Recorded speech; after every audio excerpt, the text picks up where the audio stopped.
My husband with dementia is just a nuisance that limits my life. I don't want to live my life while taking care of him. I'm going to start a new life with a new partner. Emily, my mother-in-law, chose to leave her husband, who had devoted himself to the family for years, to live with a new partner.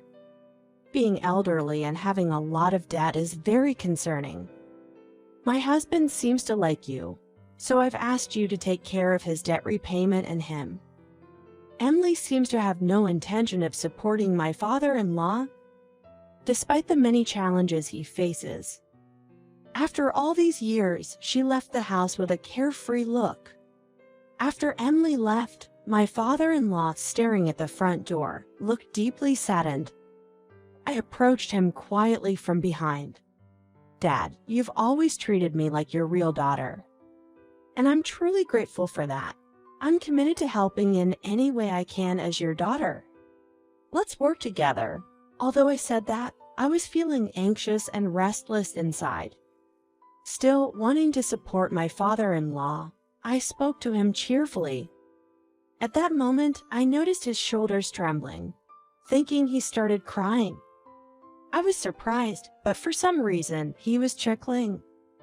Finally, the nuisance is gone. I've been waiting for this moment, confused and not understanding what had just happened. I listened as my father-in-law began to tell his story. "My name is Mia. I am a housewife and I'm turning 42 this year. I live with my husband, Liam, and his parents, so there are 4 of us living together. Originally from Idaho, I moved to California for university. After graduating, I started working for an IT-related company. I deepened my relationship with my boss, who later became my husband. And after we got married, we decided to live in his family home. At first, I felt uncomfortable living with my husband's parents.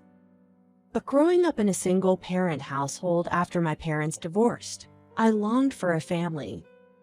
Even though I was told by a doctor that getting pregnant would be difficult for me, I thought it might be more lively and fun to live with my husband's parents rather than just the 2 of us.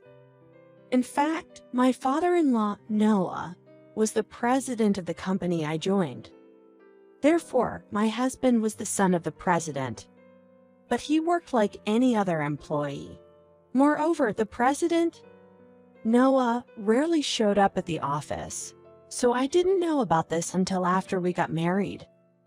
I retired after getting married, but my husband has since been promoted and is now an executive overseeing the operations. He often disagrees with his father's management philosophy and aspires to become the president himself to grow the company. Noah is getting older. There were rumors that he might retire soon, and my husband was waiting for that opportunity. But despite his age, he was surprisingly energetic. He wanted to hand over the presidency to the next generation, and after retirement, he wanted to convert a room in his house into a community space where locals can relax and dine.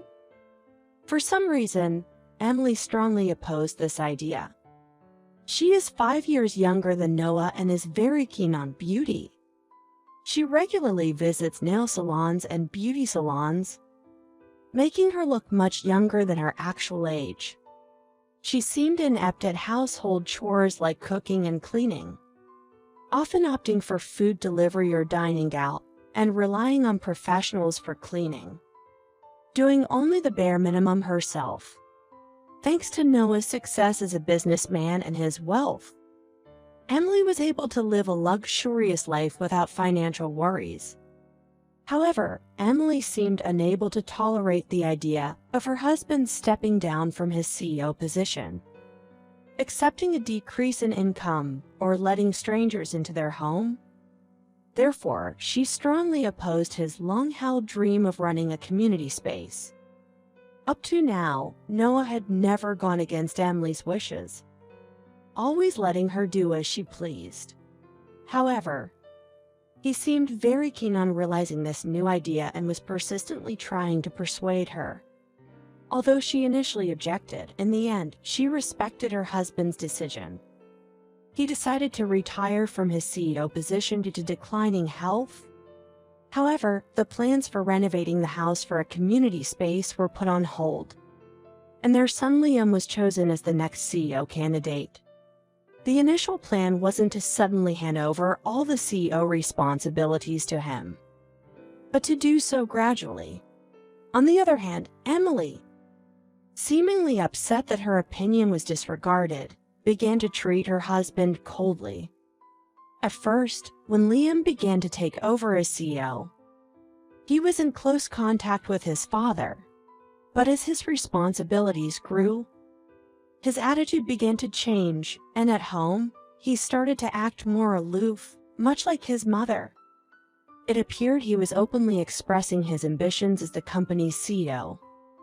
Noah, seeing his hard-working son ignoring the company's policies, making decisions on his own, and being overly strict with his subordinates, expressed his concerns to me.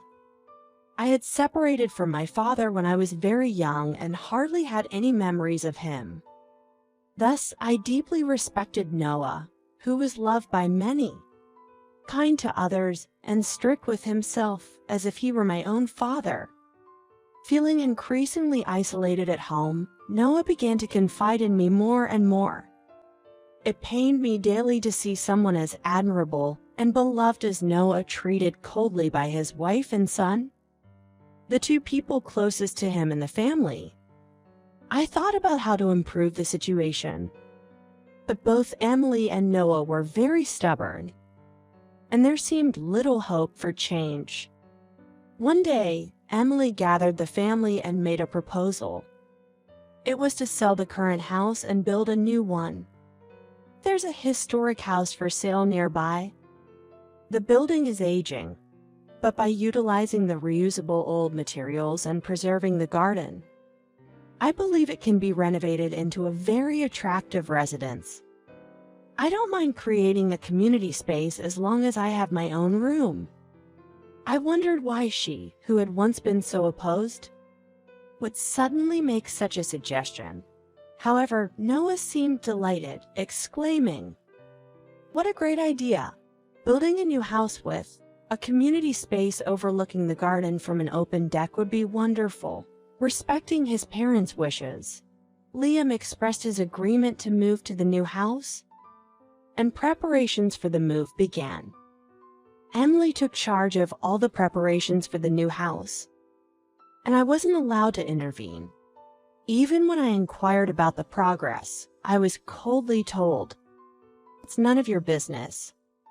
It seemed she often talked with Liam, and preparations for the new house were going smoothly.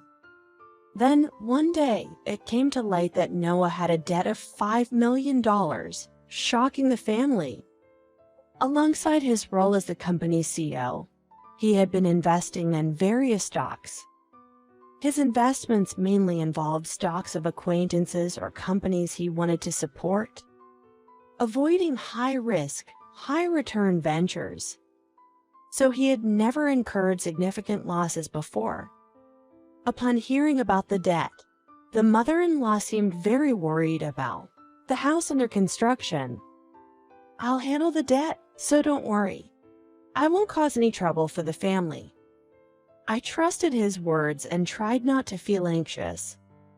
On the other hand, Emily seemed concerned about how this might affect her own life and, rather than supporting her husband, began to distance herself even more.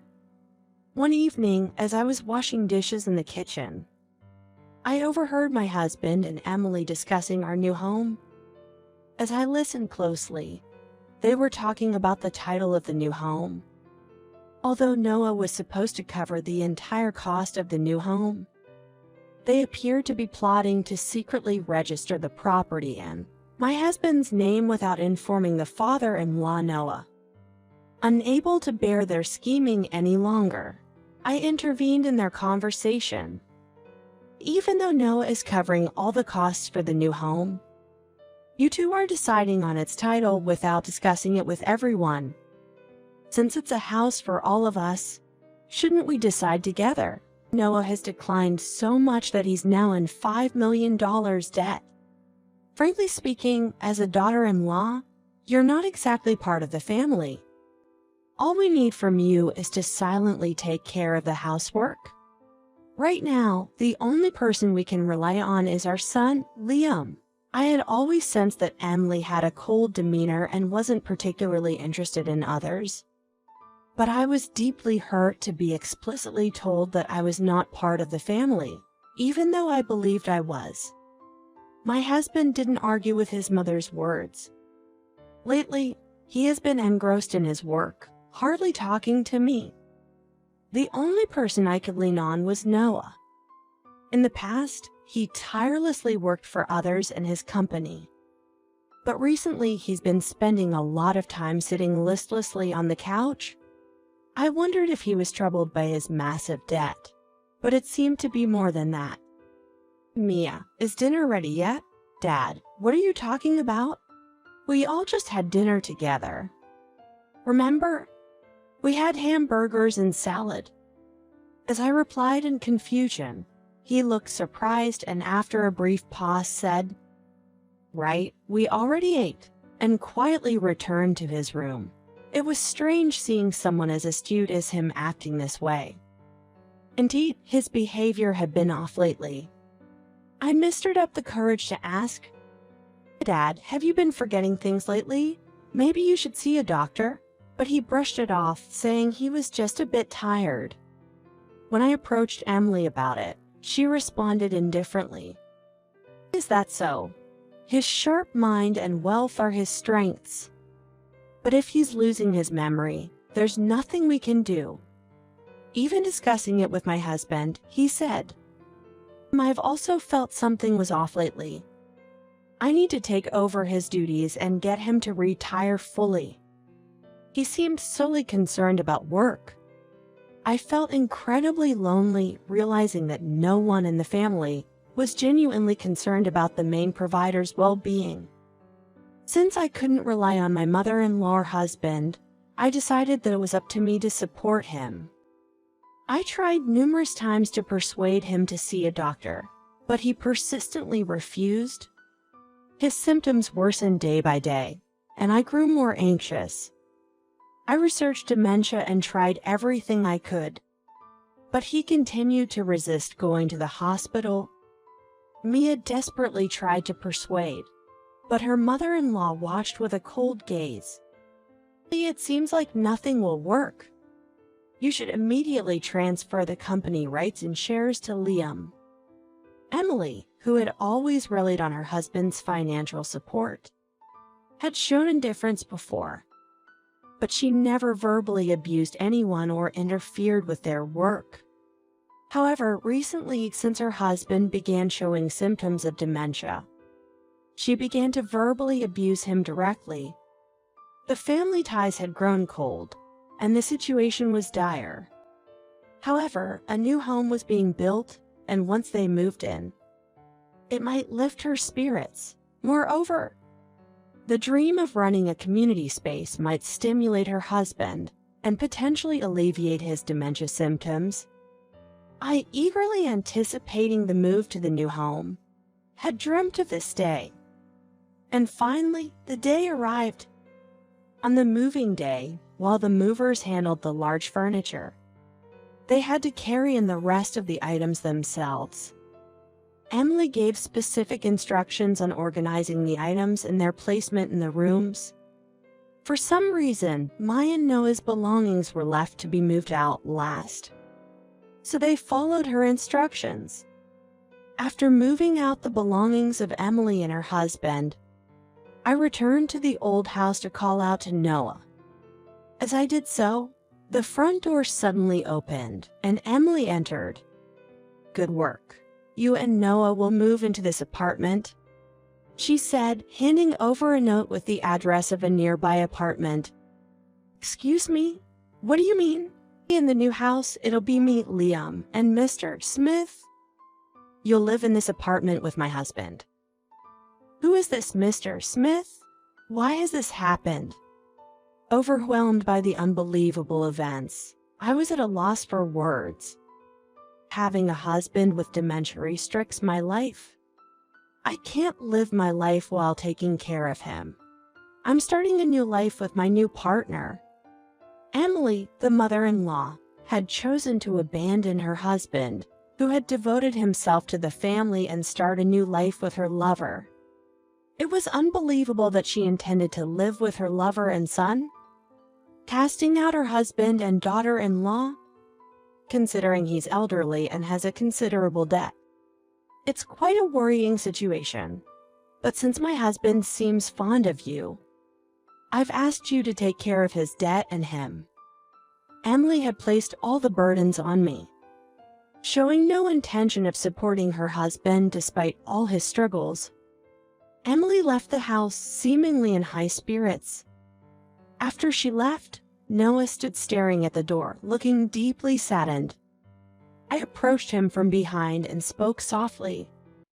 "Dad, you've always treated me like your real daughter, and I'm genuinely grateful for that. I'm prepared to cooperate in any way I can as your daughter. Let's work together." Even though I said that, I was filled with anxiety and impatience inside.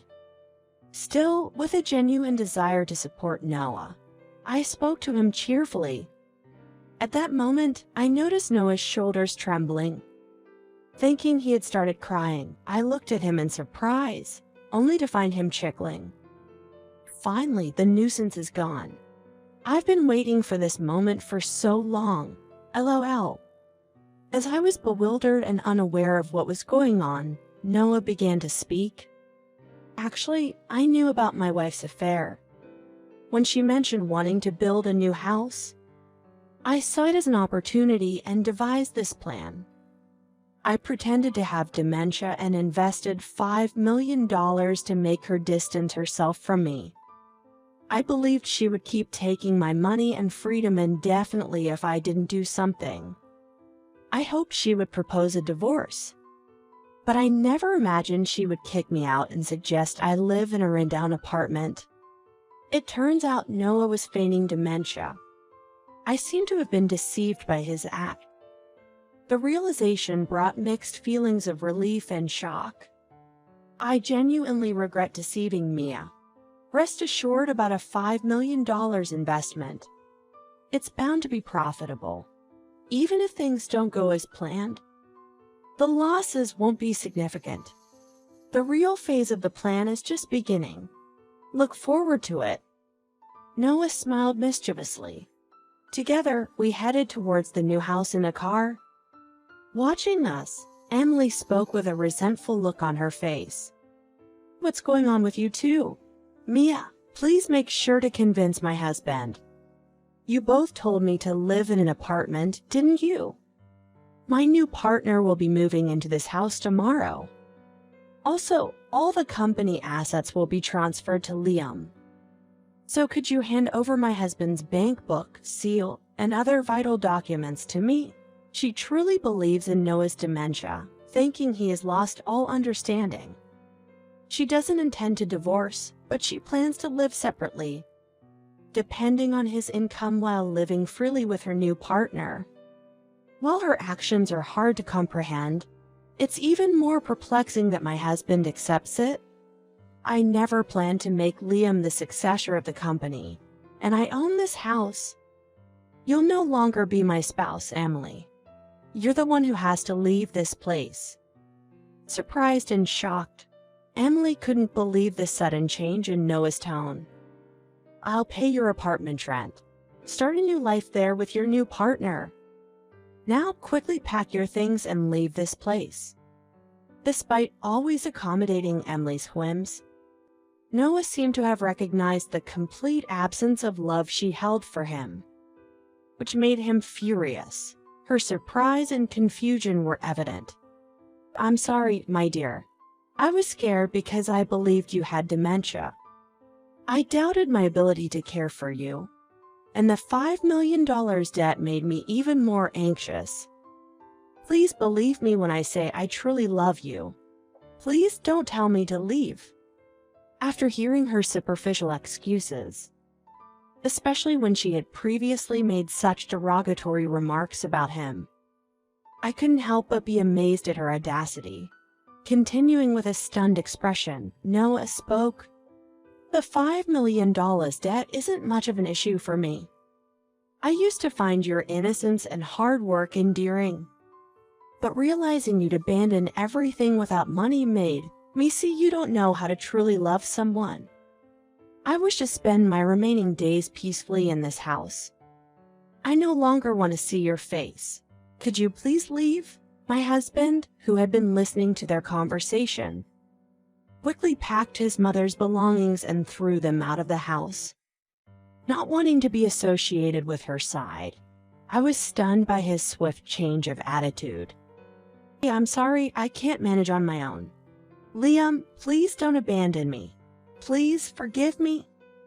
Ignoring her desperate pleas, Noah and Liam entered the new house.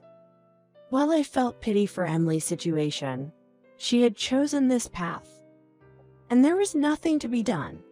I followed the two of them into the new home. After a lot of effort, Liam tried to persuade Noah. However, it was clear that he was self-centered, focused only on profit, and lacked consideration for his subordinates and long-standing business partners. As a result, he was deemed unsuitable to be his successor. Actually, Noah had already passed on his duties to someone from another department, who had a long-standing track record. He transferred his company shares to that person and stepped down as president. When Liam found out that the person he had always viewed as his rival since joining the company became the next president, he was devastated and seemed to lose heart. After parting ways with Noah, Emily lived in an old apartment with her lover. However, their standard of living had decreased compared to before, and they seemed to argue more. Eventually, she was left by her lover. Now it seems hard for her to support herself, and she manages to get by with a little assistance from her ex-husband. When I went to see how Emily was doing, she seemed downcast. Her hair was messy, her makeup was faint, and she looked considerably worn out compared to before. I started operating a community space with Noah. Financially, he supports, and I'm in charge of on-site operations. As the community space became widely known in the area and was even featured in magazines, the number of users increased, so I incorporated it as an NPO. As a result, our range of activities has expanded even more. My husband, Liam, lost his place in the company and eventually resigned. After resigning, he has been working on community activities as one of my subordinates. I hope that by meeting various people, Liam's perspective will broaden and his arrogant and profit-oriented mindset will change. Even if just a little, I wish to get along well with Noah, who has devoted himself to others to realize his lifelong dream, and hope that our fulfilling days continue forever.